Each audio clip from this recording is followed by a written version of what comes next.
You know, what I like about David Hillman and Southern Management is, you know, they're very quiet. They never he never tells you what he's thinking about. You know, he's very modest and things like that. He's building some low hotel on Route 1. It's really great. But can we, not only his commitment, let me just say this on a serious note about David, especially since he's not listening. I can say this about him. You know, we talked about the hotel and conference center that he's building in College Park. I met David through Southern Management, but I had met him before I met him. I actually stayed in one of his apartments when I was in law school. That same apartment I can't afford right now. And but I met him when I was in the House of Delegates, and you know, he was giving money away to people at Prince George's Community College. And it's a funny story. Now I'll try and make it real quick. So I'm sitting there like in the rows right here, and this was during their scholarships, and there's a guy next to me who looks totally out of place. And then there's another guy who is from Southern Management, Ron Frank, who looked like a president, and he's dressed the part. And I'm sitting next to the guy who looks out of place. And he leans over to me, he said, "Well, who are you?" I said, "I'm Rashawn Baker." "Who are you?" He said, "I'm David Hillman." I said, "Oh, nice." Didn't ring a bell to me. I said, "Oh, nice to meet you." He said, "Rashawn, that's a strange name." I said, "I've never been asked that before." So I said, "Well, what do you do?" He said, "I'm about to give remarks." I said, "So am I." No clue that this is the guy who's starting a scholarship. But I said, "Isn't this great that this family would actually, you know, do this and give out this money?" He said, "Yeah, it's a really good idea." Doesn't let on. So I get up, give this speech about how great they are and how I want to thank them for doing this, not knowing I'm sitting next to the guy until he gets up after me, and I'm like, oh my God, I feel like an idiot. I bring that up to just say the kind of person that he is. His commitment to Prince George's County is real. As he likes to say, it's where he got his start. I think I've only met one other person who was as committed to paying back Prince George's County than David. But can we give David Hillman another round of applause, please?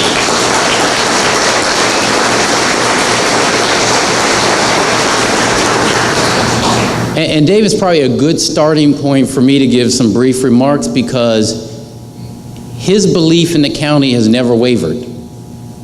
Through good times, bad times, and changing times, it's never wavered, the commitment to the county.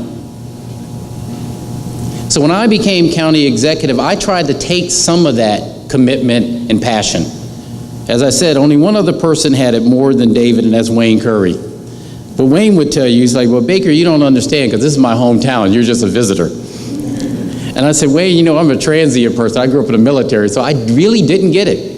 I really did not understand the connection with this county and with this place that Wayne and David had. But I got to understand it, you know, as I served in the legislature. But he would, you know, so they really had it. So when I became county executive, I would go around and I would start every speech, and you've heard me say this before, I would start every speech by saying, "It's a great day in Prince George's County," which it is. And I would say that Prince George's County is the economic engine of the Washington region, and I dare say the state. Clearly, 5.5 years ago, nobody with any sense believed that. There was no reason.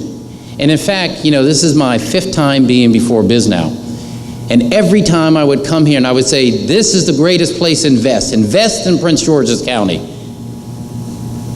And in the first 2 times, you know, it was like, take a risk, take a chance on us. But you think about where we are now. It's no more speculation. It's no more what ifs. It's no more, if we just do these things right, we can move forward. It is actually reality now. 5.5 years later, we're going to do somewhere between $7 to $8 billion worth of development, David Iannucci, in this county.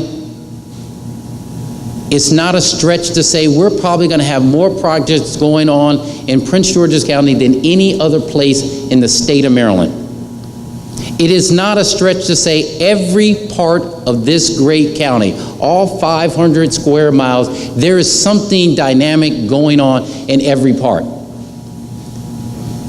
It is not a stretch to say that we have been gone from the time when I first came in, when the FBI was investigating us. Just I didn't say anything bad. So just think about it. 2 of the 3 sites that they're seriously considering are right here in Prince George's County. And I'm willing to bet, because David told me I could, I'm willing to bet David's paycheck, because I need mine. My wife said I couldn't bet my money. No matter how many openings we have at MGM, that we're going to get the FBI here in Prince George's County. I can't tell you which one of those. Yes, that's a round of applause.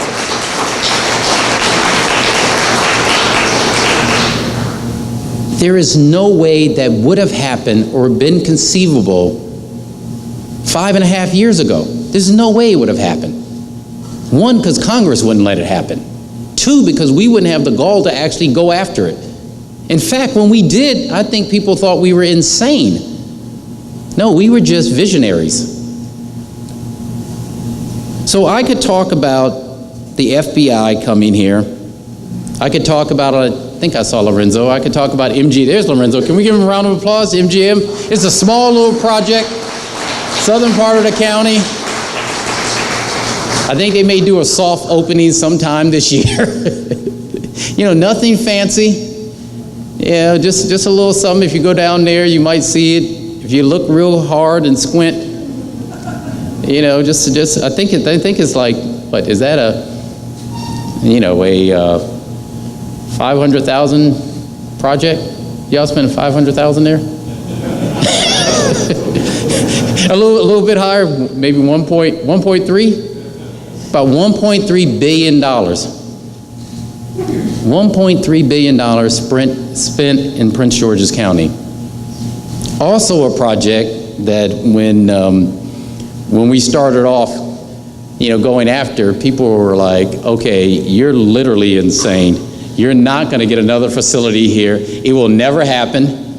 In fact, when I was in Annapolis, they told me, they said, there's no way. These things are already open. It's not going to happen. I knew a couple of people, wouldn't happen to be the president of the Senate. I just happened to call him up and say, you know what, we really could use this here. And when the budget didn't pass the first time, when the budget didn't pass the second time, it's amazing. The only thing you have to do in Annapolis, I learned this when I was down there as a delegate, Senator Rosa Pep, and that is the only thing we're required to do is pass the budget. So I figured if we're going to have MGM or a casino come in here, they need to pass the budget, right? If you hold the budget up, then they've got to, come past that. And so there's this guy, he has no power at all, named Mike Miller. So I said, I don't know if you have any pull, but could you got to hold that thing up until they pass this little casino deal? And they did. But we just didn't want a place for table games and slot machines. What we wanted was entertainment. What we wanted was something like MGM, to send the signal that things have changed in Prince George's County. And we were able to get it. So you could talk about, MGM coming. I've talked about the fact that crime is down at its lowest point, over 40%. Over the last 5.5 years, crime is down in Prince George's County. And I think that deserves a round of applause.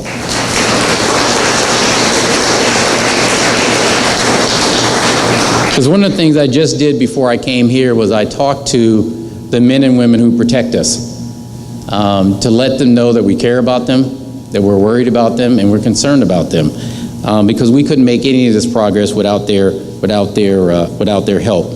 Certainly, we're proud of the fact that our schools are making improvements and we've got one of the best superintendents in the nation.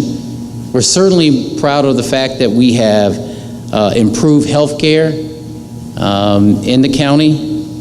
We're proud of the fact that we didn't just say we were open for business. We didn't put up a sign. Signs are nice. But if you're running a business the way you show them you're open for business, you actually help them. And so what we did was we tried to streamline the permitting process. It's why we came up with our Department of Permits, Inspection, and Enforcement, so that we have it all under one department. We also engaged in newcomers. That's why we created Department of the Environment. We did all of these things to put Prince George's County in a place where dynamic development could happen. And who knew? It happened. It actually happened. People actually came. If you build it, they did come. So there are 3 projects I'd like to just talk about briefly and step away. The first one is one that we have spent a lot of time talking about over the last couple of weeks, and that's downtown Largo. Anybody know where downtown Largo is? Isn't this great? Downtown Largo. It is going to be fantastic. It is where we're building, and yes, we are going to build it, a $700 million hospital, right, David? It's going to be in Largo. It's going to be right next to a metro. But that hospital will not only provide access to quality health care, what it will do is be a catalyst for development all around that area. If we simply were just putting a hospital there and left it alone, it would not be enough. But that's not how we do things in Prince George's County now. Once we decided we were going to put the hospital there, guess what else we moved there? Office buildings. County government office building. That's right. Once this administration ends, or maybe even before it ends, if Tom Himmler can help me out. Can you hook me up, Tom? Before this administration ends, when you come see the county executive, you will see him or her at downtown Largo. Because not only will the county executive and county council offices be there with government workers, we have also bought properties around there, so county government is in the middle of the county. So in addition to the hospital foot traffic, you have the county government foot traffic. And guess what that did? It spurred private development foot traffic. Yes, it is a hot place, right next to 2 metro stations, close to one of the 2 sites that has the opportunity to get the FBI, which just happens to be a stone's throw away from Woodmore Town Center, which just happens to be right next to the new development we're doing in Glen Arden. All of that has now made that football stadium that was sitting there by itself a downtown area. So FedEx is not just an isolated football field in the middle of nowhere. It is really part of the triangle of a downtown area where hotels are coming around. So what we're doing is development on purpose. So that's one. If we simply did that, that would be a great thing to happen, because the Boulevard is now going to be a mixed-use development. Great. So you do National Harbor, you've got David Hillman's hotel going up on College Park. That's great. Those are 2 things I could slide out of this camp. But that's not enough. Because Tom Himmler is really, really one of these guys that's excited about what this county is going to look like in the future as his 3 daughters grow up here in this county. So he said, you know what? I want to do a really easy project, Mr. Baker. I said, okay, I like easy. He said, there's this project that every business I know, probably you in here, really want to work on. I said, where? It's got to be a hot area. He said, yeah, it is. It's the hottest. I said, okay, where is that? He said, Suitland. I said, huh? He said, Suitland. I said, so is there 2 Suitlands? Because my kids went to high school. He said, no, no, no, no. No, there's only one. I said, you sure about this? He said, I'm telling you, it's it, inside tip. I said, okay, if you think it's an easy one to get done, go at it. And so he did. Not only is the county committing and the county council committing $50 million this year to that project, we probably put somewhere between $100 million in there. We're actually going to develop downtown Suitland area. And because we're investing, there's going to be development around Iverson Mall. You've got a metro station that's right there, the Greenbelt Metro Station that's there, the Census Bureau, government workers, Branch Avenue, thank you.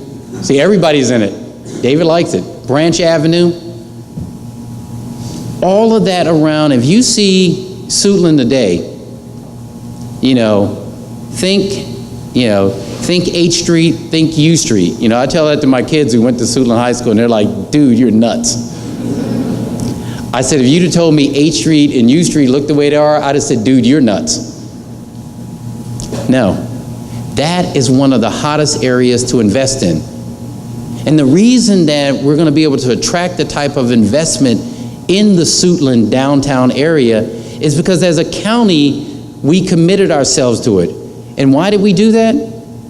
Because you cannot leave a valuable piece of property right next to a metro station, a stone's throw away from the District of Columbia and Capitol Hill, with beautiful housing and the ability to do mixed-use housing. So Suitland is now going to be that area that everybody will talk about.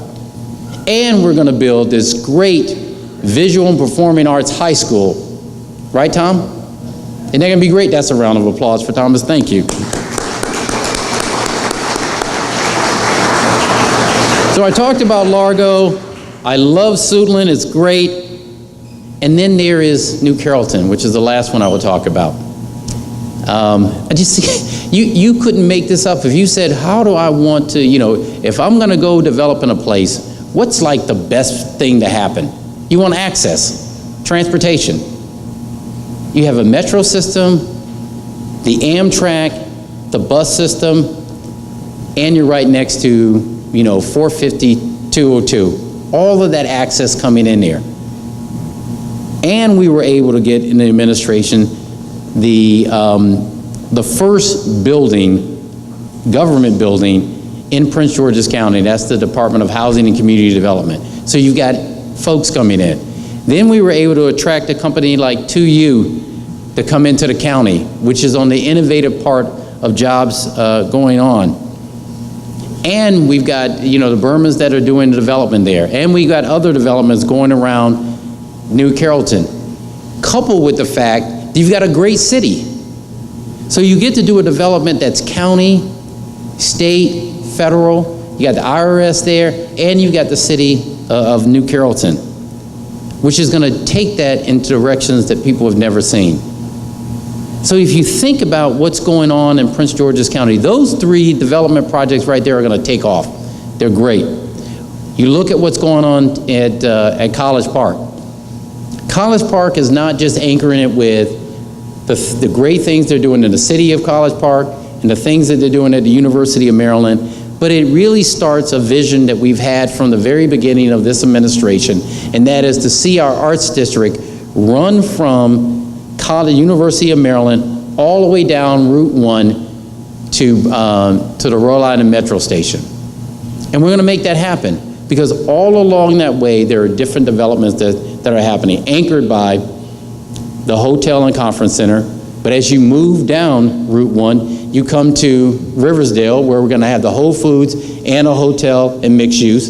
You keep moving along where Busboys and Poets, Franklin's are. You move to the Gates Artway District, where Mount Rainier is going to be developed, Brentwood, and we're talking to the Port Town areas. And we're actually in conversation with the District of Columbia to do a project that brings that all together. And so we move it along here. And so that really where we've come to over these 5.5 years is we have moved, and I want to thank Bisnow for this, but giving us the opportunity to talk about the things that we want to do in the county, but also giving us the chance to come back and talk about the things that are going on in the county.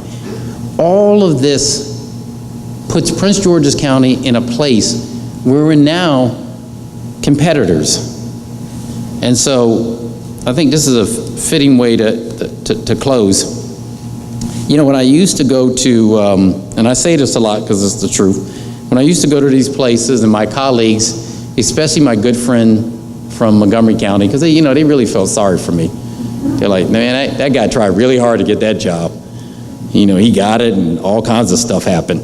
Had an earthquake, a flood, fires everywhere. They're like, we really feel sorry for him. So when I would go to these places, they wouldn't encourage me, little guy, well, you can do it.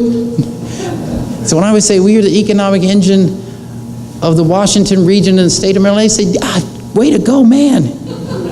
I hear you. Believe. It can be like the Jesse Jackson quotes. They're like, go ahead, little man. And so it was great because they wanted to build my confidence up. Figure, what could happen there? So now when I go, it's interesting.